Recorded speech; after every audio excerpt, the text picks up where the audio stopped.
All right, so hello, welcome to Startup Business Q&A over on YouTube, Facebook, podcast, and also Instagram. Wonderful to be here, back in the UK after 2 weeks over in California and doing, of course, doing the Q&As out there, which are more kind of quick live shows, really. But marvelous to be here. It's just as sweaty in the UK at the moment. We're due massive thunderstorms today. But thanks everyone for joining. I thought I'd do an AMA today, so everyone who is able to join in. We've got a few questions already, but really what I'm looking for is if you have any questions at all on startups, then let's go crazy. I'm just really excited. A lot of people have, just for some weird reason, wanting to get in touch and say, hey, I saw you do this Q&A thing. Have you done this for a while? Someone I know today said 152, is this weekly? So yeah, 152 weeks. We're 4 off, 3 years now, 4 weeks to go. So I'm quite pumped about that, to be honest. And so generally feeling pretty good. Load of notices to start with. So firstly, thanks everyone who supported the Entrepreneur Business Live event last week. Would it be last? A week before last, in fact, over in San Francisco. Next up is Chicago on the 18th of July. And we're also running London the week afterwards on the, sorry, that was the 17th of July. And we're on the 24th. Here in London. I'm really pumped about it. Some really cool speakers involved in all of these. So we've got Goldie Chan, we've got Quentin Allens, we've got myself, we've got quite a few people coming through for these different events. And I'm excited as well, the likes of Phoenix, Miami, probably LA is going to happen before the end of the year as well. Tel Aviv, Barcelona's booked in 18th of September, New York again in September as well. So lots happening. Hi everyone watching on Instagram. So Nitin's here, Ozchiek as well. Mary, you're here as well. Nice to see you. I'm just trying to scroll up. It won't let me. There we go. And Coco Brown 001 Kenya, of course, is here as well. I love your names. Let's go back onto it. So if anyone's watching, let me know if you're hashtag Team Live or hashtag Team Replay. I'm streaming on all channels today. So let's see how the tech holds out. I've got cameras all over the place. I'm just trying to kind of catch up with everyone. William on Facebook, good to see you. Rodney Wise is here, my man. Hello, how are you? Venu Morgan's here as well. And yeah, let me know where you're watching from. Let's get into some questions. If you have any question at all today, there's not a particular theme, just fire it over and I'll happily answer it. But the first one from over on Instagram, I received one from Zachary Zapata, who said, before launching, how do we truly know if our idea is actually valuable? Now, one of the top videos I ever did on my YouTube channel was on Jay Barney's VRIN model. He's a professor of business, and VRIN in 1991, he changed it to VRIO. So I'll explain what that means in a sec. But basically, this video's got a seriously long tail for me. I put it out in like 2015 and loads of students of business keep picking it up on YouTube. So if you type in VRIN and Richard Moore, you'll probably find it.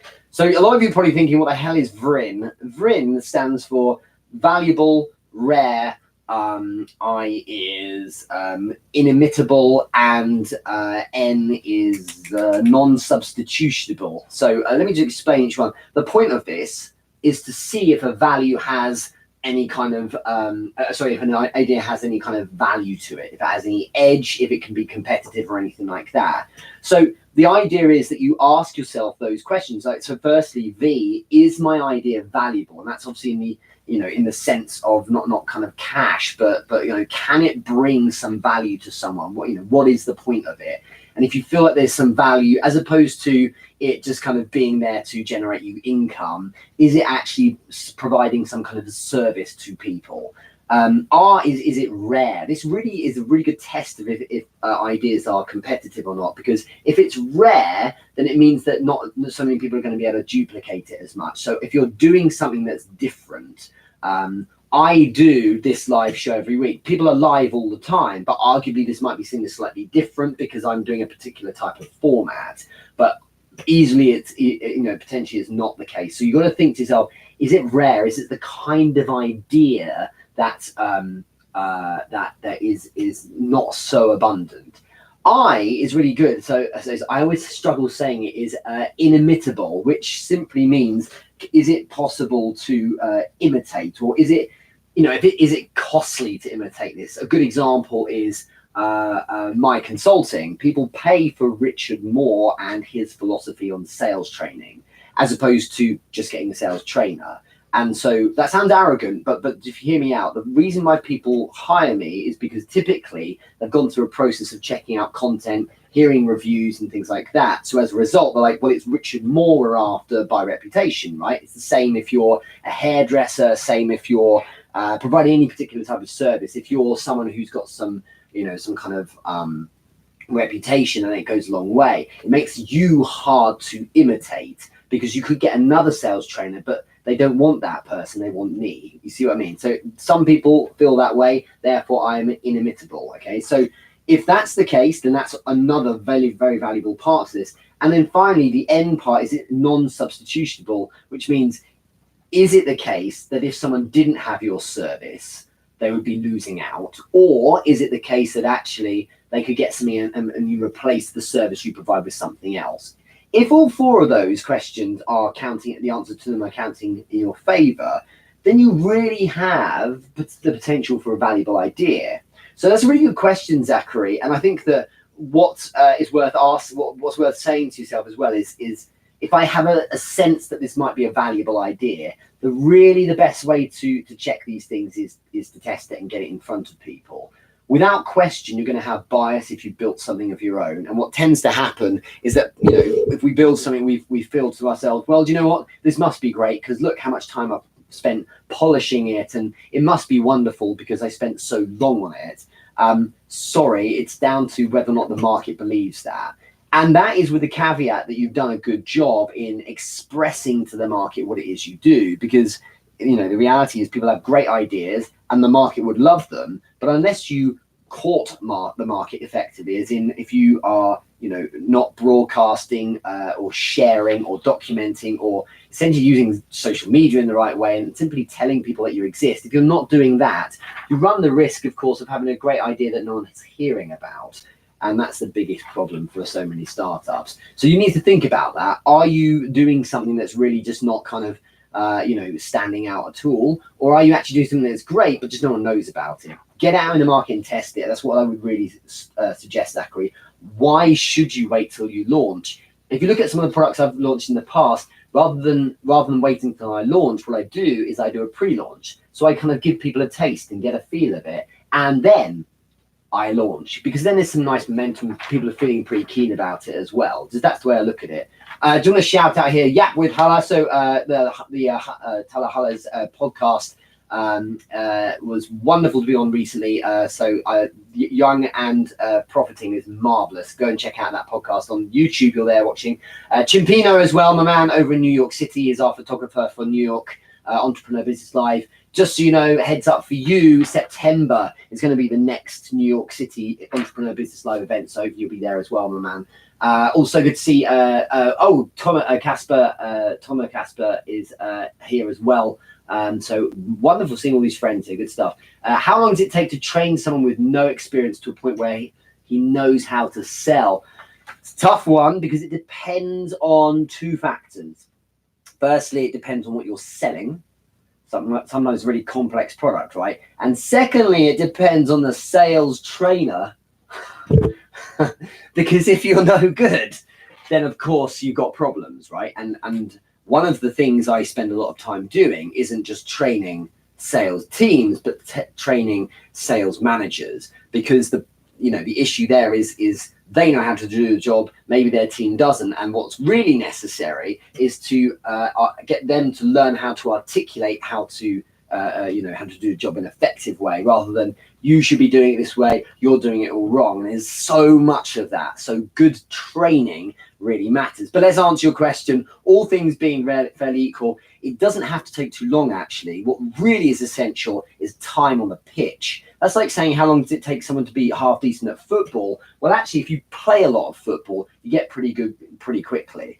And same with many things, right? Driving a car, if you practice once a day, for 15 minutes, you might not get so good so quick. But if you practice every day for 2 hours, you get good pretty fast. It's how it really comes down to so many variables there. but it depends what you're selling. So when I was selling online consultancy a couple of years back, it was in 2016, I had a small crew of people who were selling it. And we brought in the leads, or they would go and find them themselves, and they got a hefty commission on it. And I coached them through it. I gave them a script to begin with, and I just kind of coached them a bit. And so I really invested heavily on it, Toma, and I ended up with people who were selling pretty quick. Within a week or so, they were getting their first sales. My first job, I was selling internet marketing in 2002, I think it was, straight out of university. It was a phone-based cold calling job. My job was to bash through phone calls every single day and sell internet marketing services to CEOs and managing directors. My first website was called Ship Technology. It still exists today, and I was selling them internet marketing. Back then when no one really bought anything on the internet.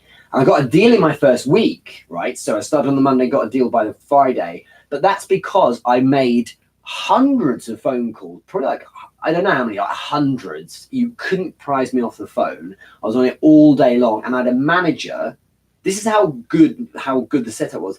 I sat on his actual desk. So I was perched in the corner of the desk. He didn't even let me have a computer. He said, there's your phone, there's your pen, go. And that was it. And if anyone picks up, I'm listening in, and then he would take over and close the call. So we kind of did it to ourselves, but that was a massively intense experience. And that's how I got those first sales. He was helping me out. So you can get sales right away, but if someone has no experience, don't expect a thing from them. You need to guide them all the way. And it's painful for many. And if you're a great manager, a great people manager, and a great leader, I believe, if you genuinely give a shit, if you care and you want to help out the people who are, trying to learn, it's those ones I encounter who say, I just wish they could get on and do it, or I just wish they'd be able to sell. They're the ones who shouldn't be managers. They're the ones who should be lone hunters themselves, because they don't care enough to invest in the kind of team of people underneath them. It's a great question, Toma. I really want to catch up with you soon. I hope you're all well. Chimpino's asking here, what's your best on hiring and expanding? Well, actually on the hiring, what I've found was that a really good idea. There's two things that have really worked for me in the past, from my experience. One more recently is hiring from people who have bought my product. So hiring clients, and also the services I'm after. I tend to hire those that freelance who have operated in my space. So Mona, who writes the research and builds out the newsletter. Dan, who does the square shape video production for me as well. These are people who have bought into the products. They've attended Entrepreneur Business Lives. Mona went to San Francisco. Dan's been to 2 in New York. They both consume the content. They know my thing. And so they're the ones that they potentially aren't the best in the world at what they do. They might be. I haven't tested it, but there's the kind of inside track that they've got because we've worked together. Chimpino, you're a perfect example. I first met you in January in New York. I was on Judy Fox's podcast. You were shadowing her that day or two, and obviously you're half decent at what you're doing. We stayed in touch via Instagram, and as a result, you got the gig as the photographer for our New York event. So then in whenever it was May, I think it was. So the point there is that I think the best way to hire is people who are in your ecosystem, because they get it. You can find people who are world class at what they do, and you're relying then on social proof and other people giving recommendation. But nothing beats you saying, do you know what? I know this person well. That's why building your network is really essential, because you never know who you might come across. And when you find people, they might not be right for you right now, but then someone is there when you need them to show up and help you with something. And it just is an important way to do it. On expanding, I think you should always be fairly aggressive. You can always kind of come in a bit if you need to. I'm really excited because next month is our 1-year anniversary of Entrepreneur Business Live out of London. It was July 25th. We launched it last year, and it was only August. So the following month, where I said, let's go international, we're going to start building out the New York event. And so we've since done 15 events, and we've done, 6 different countries now, so all over the world. So being fairly aggressive is good. You've always got another gear. You can always expand a bit more than you realize. And I think my advice, just to cap this off, my man, on expanding is go big, because otherwise people don't notice you enough. And if you look at the events as an example, it would have been very easy for me to just do the London events only and put all of that effort just into the London events. But the problem is potentially that people would say, oh, look, hasn't he got those nice little events in London? But actually, what's far more effective is, I feel, is to go big, New York and Toronto and the likes of Melbourne and San Francisco recently. So go big, and then people are like, holy, wow, this must be serious then. And so being fairly aggressive is a good idea. I think you've got to go all in or not really bother, because the slow, gentle, safe growth is often dangerous. If the whole thing implodes, if every event's a major loss, I also had it covered. As if Richard Branson says, you should always cover the downside. What that means is I can finance myself and my family and my business and my payroll. I can also finance all of the events at a loss. So if that's the case and they start making profit and they do so, then wonderful. And there are times early on when the charity donations, which is $10 or €10 or £10 per attendee, so everyone in the room times 10, I didn't have the money from the event to cover that, because maybe there wasn't a sponsor. Maybe to get people in the room, I just had to give a load of free tickets. So it's just hand in my own pocket, So as long as you can cover yourself, then you should expand as aggressively as possible.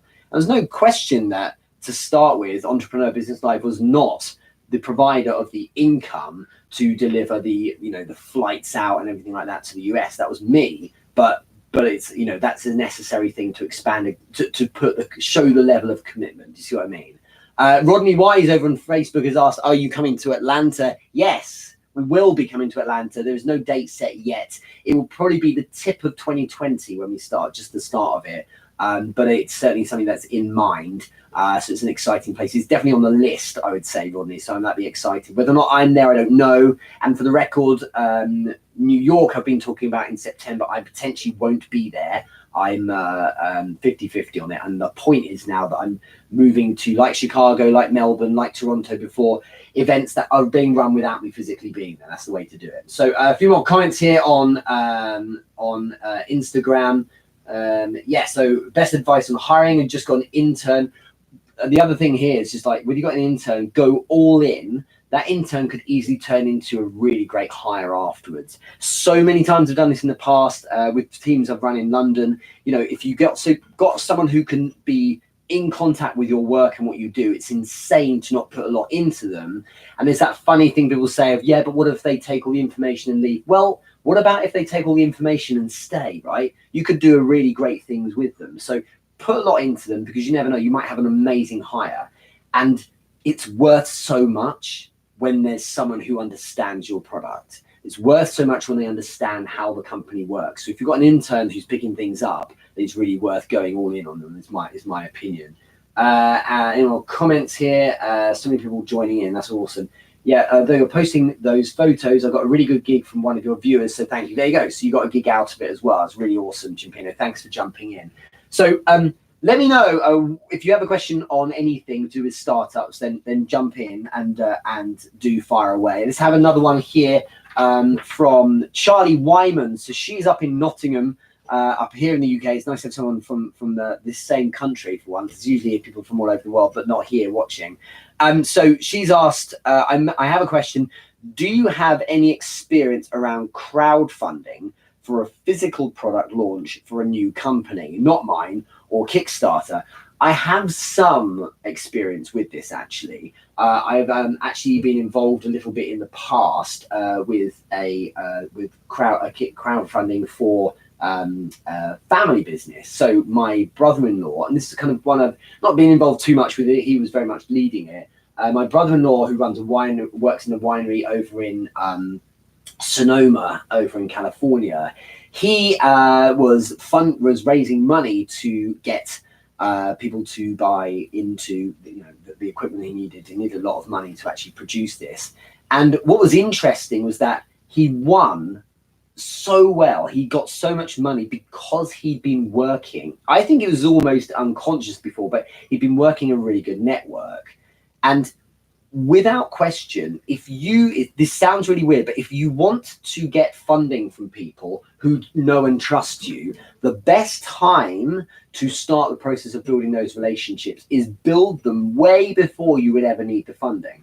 I don't need funding right now for my businesses, but I work on building relationships with people because there's something, I can help them, they can help me, but it also might be that we do get to a point in the future where I might need funding, and then I might make an offer out about that, and then people might say, do you know what? Yeah, I'm really interested in helping with this. And if you have those relationships in play, then people are going to want to be involved. So I really suggest, it doesn't matter what it is, but if you look at one of my friends Diana, who's over in Melbourne, she's launched it's a TV sitcom about a Vietnamese sitcom. I think their YouTube launch got something like 8,000 views in the first day or something. That's because she has an amazing network. And so she's letting everyone know. And so they're all jumping in. So if you ever need anything, you need to have what's known as a value debt. And a value debt is where you're giving out so much all the time that when you do, if you do need something, people are like, oh, wow, well, of course I will help, And so that is the perfect example of this is if you walk down the street and someone comes up to you asking for money, who's in need, you tend to ignore them or say no.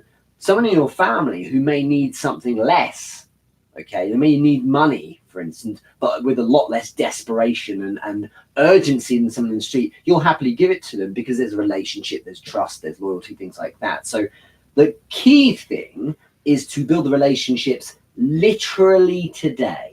From today. If you don't need people for funding yet, it doesn't matter because you never know what you might need in the future. And I think that it's important because that's a great way to start the ball rolling in terms of getting some momentum. And those people won't just fund or give you those first pennies or pounds to start the process of raising funds, but they will also start the process of letting other people know as well. If you have buy-in from people, emotional buy-in, people think you're a good dude, what tends to happen is that they will share on your behalf, and that matters because you may have a great idea or a great cause or a great need, but it doesn't get anywhere unless it's propagated. And for instance, with Entrepreneur Business Live, we've raised thousands of dollars for charities around the world through these events, but because there's this momentum of people sharing and talking about it. And if I hadn't been building those relationships, there'd be zero traction. That's the thing. So I really think, Charlie, that the start point is to focus on all in on the inner circle, the power base as it's known, those people around you, and then you start from that, and then you individually engage with those people and ask them, are you interested? Could you share? Would you mind? At the very least, could you comment on the post because that helps the algorithm? Anything, because they're the people who are more likely to say yes, and then that's where your viral reach comes from, if you like. Message here from Rodney Wise. The only thing worse than training new hire completely and having them leave is not training them and having them stay. It's such a great saying that, and it's so true. I've had it in the past when I first started managing, 2004, I think it was, and I was like, I just thought everyone would do all their work themselves and get on with it, and it was such a bad idea. And you end up with loads of dead weight, and you're carrying everyone, and you've got to put out a bit, and you've got to be a bit more of the slave leader, as it's known, is a really worthwhile position to be in because, at least you get something from people. And if they leave, they leave. But it tends to be your fault because you didn't provide enough of a wonderful environment for them. But to have people on your payroll and not train them to no use, it is a huge drain. So it's important to put out for people. And no matter how desperate times are, you should be always looking for development. It's important to do.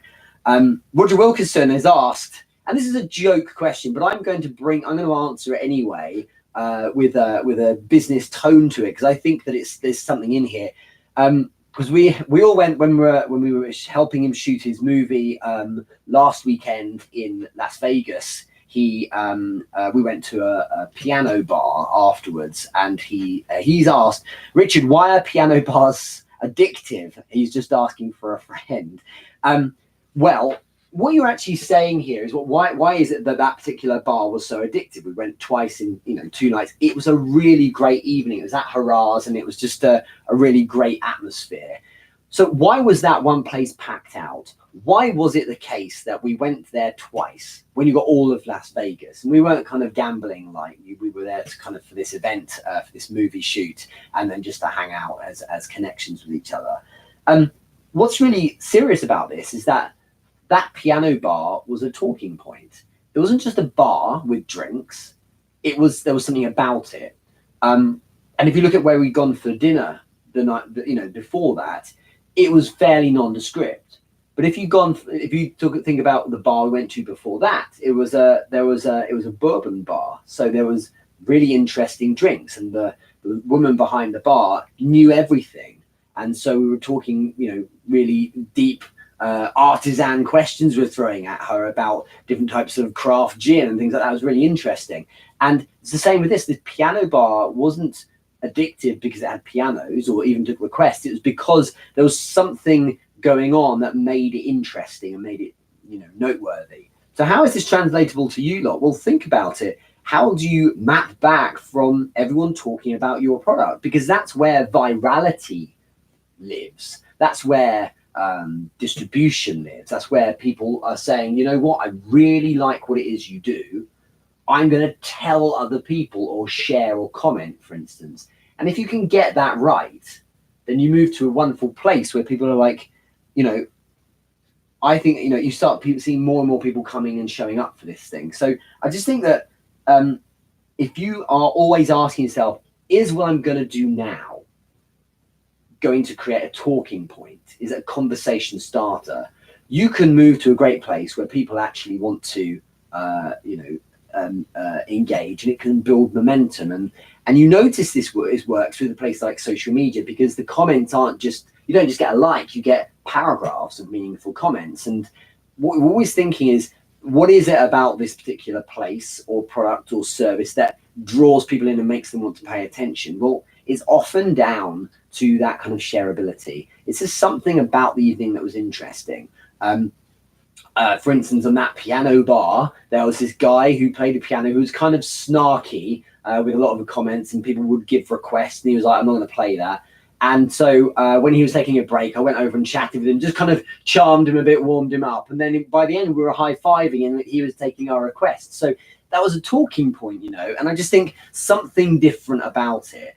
And it's this classic thing, if you're trying to get your marketing or product interesting, revert back to that VRIN model. What are you doing that's slightly different, and making this a talking point? So hopefully that helps a bit. That's really a good way of looking at it, and a question which we can really use. So thank you very much for that, Roger. We're having an absolute disaster with the signal on Facebook, because I've switched up the tech today. It's obviously not working. So we'll just see how we do. But let's finish with one more question from Daniel Nunez. What are good tips for getting funded for a startup lacking proof of concept? So proof of concept as a term, just to explain what that means. Proof of concept is proof that the product or service actually works or exists. Proof of concept is a kind of working example of something, so people can see something that, or feel something that's tangible, and that's usually quite valuable, because then people can have a sense of what it would be like if they work with you or something like that. Proof of concept with Entrepreneur Business Live, the first one was just run it. It doesn't matter how it goes or not. It's just kind of build the format and see how it looks. And so what are good tips for getting funding for a startup lacking proof of concept, from Daniel Nunez? I think a really good tip is to ask yourself, firstly, do I actually need funding? I'm hot on this because a lot of people, they look for investors because they've got no cash or capital. And often the problem isn't that they need funding from investors, it's they need to make some sales, okay? And you'll ask yourself, like, why would an investor tend to want to invest in me, or rather, why would an investor want to invest in me if I had no proof that it works or no sales? They tend to not, unless you've got something brilliant and you've got some great numbers that really back it up. A really good way to approach an investor is to say, and I get approached literally all the time with people saying, hey, I've got a great idea. There was someone recently who was like, I have these two businesses, here's one of them, it's done 290 grand this year, It's like, okay, so you've got some results, you've got some examples of it working, you've got the proof of the concept. I'm going to pay much more attention to that because the guy's doing something, and it creates, it kind of de-risks things for those looking, to invest.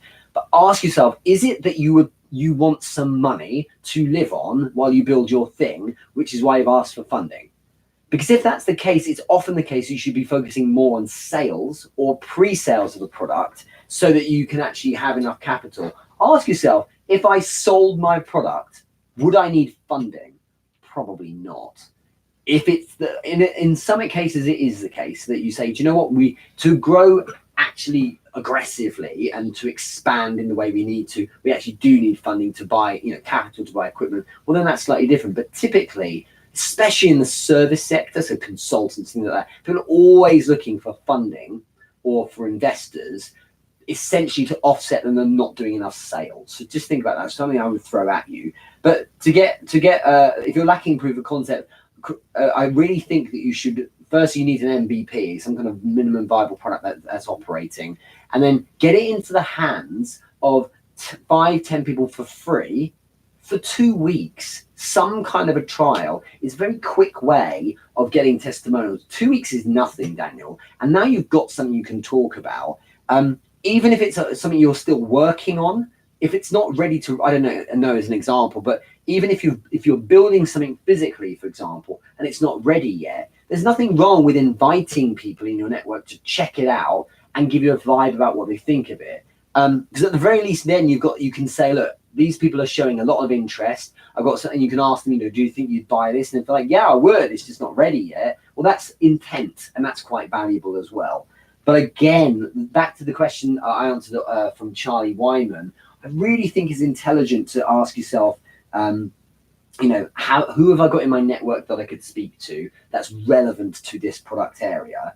If I have a startup that's lacking proof of concept, then I need to build something. Or I just need to spend a lot of time around those people in the network and really build them up and make them feel belief in me.